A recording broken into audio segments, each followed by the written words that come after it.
So where can we get it from? How can we become self-confident? Who needs to improve their self-confidence? Okay, so where does this come from? Firstly, by actually doing something.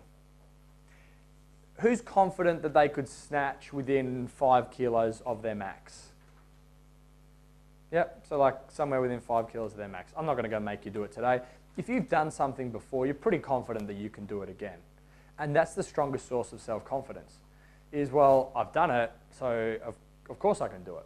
So that's where most of our self-confidence comes from. Well, I've done it before. So maybe we can try and change and manipulate the training environment to make everything perfect, to really make sure that an athlete makes a certain lift, achieves. And even if that means going behind their back and changing and manipulating that environment to give them the taste of success, it improves their confidence, and then surprise, surprise, they actually get their success. The experiences of their peers, so vicarious experiences.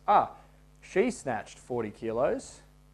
She's just like me, I can snatch 40 kilos. Which is why when you get a hotbed of athletic performance, high-level performers, corporate-level performers, you have this hotbed where people are achieving high things, it tends to lift everyone. So the culture of an organisation, of a club, of a gym, a place to train, is so important. That high-performance culture, irrespective of the actual level of those people, will push everyone higher, because your vicarious experiences really do help to give you confidence. If they can do it, then I can do it. Those are the two biggest sources of self-confidence. These things help as well, verbal persuasion from others. Come on, you can do it, you got this, you got this. You guys have all experienced that. Again, so much of this comes down to culture.